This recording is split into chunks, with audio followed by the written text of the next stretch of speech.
I'm Edie Lush, and I'm here on the fourth day of Davos at the World Economic Forum in the Hub Culture Pavilion. Very pleased now to have Sri. Thanks so much for coming by. Maybe. You're the Executive Vice President and Head of Global Infrastructure Healthcare Services for HCL. Tell me what you're thinking so far in Davos. You know, Davos is a great place to look at things differently. It opens your mind. 3 or 4 perspectives. You get to meet some great other business leaders. But you also have some fairly mind-opening exercises because you meet people from other walks of the world. It's also very inspiring to meet lots of young NGOs and leaders with a cause and, you know, wanting to do something very different in life, very different from what I do every day, which is business. So it's a great experience. What do you think about, there's been a lot of discussions about leadership here at Davos. What are you thinking about that? And if you think of resilience and leadership, right? Resilience is how quickly can you get out in a positive way from some kind of a problem, a disaster, an issue, a personal loss, an organizational loss, whatever it is. And the most important thing that makes resilience happen is leadership.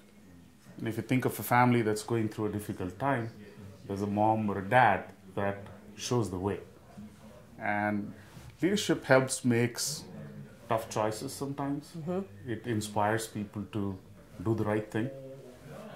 You know, sometimes the tough choices may go against individuals within their organizational unit.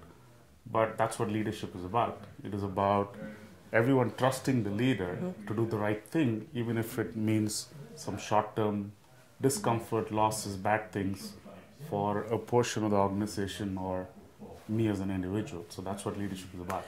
Do you have any examples you could give me of where you've seen either good leadership or maybe not so good leadership?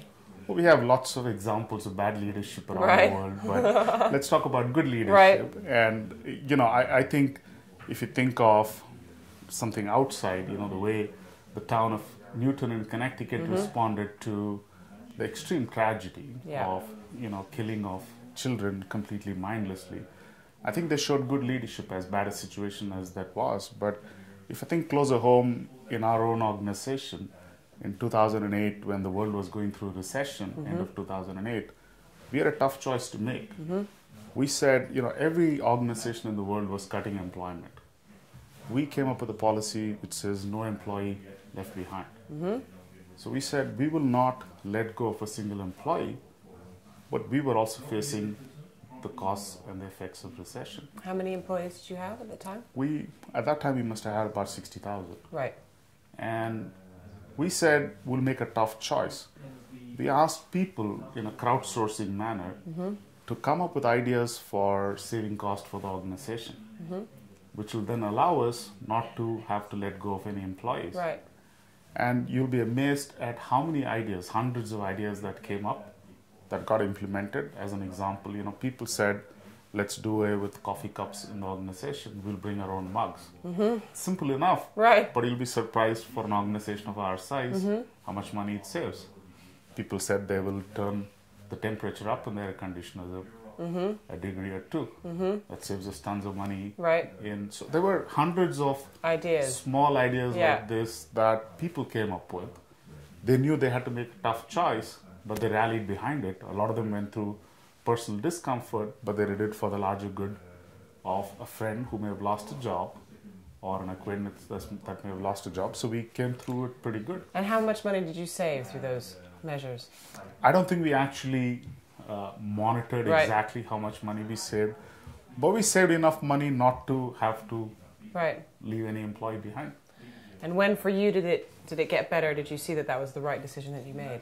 Well, you know, we've been fortunate that right through recession as a company we've grown. So we've never really had a dip as an organization.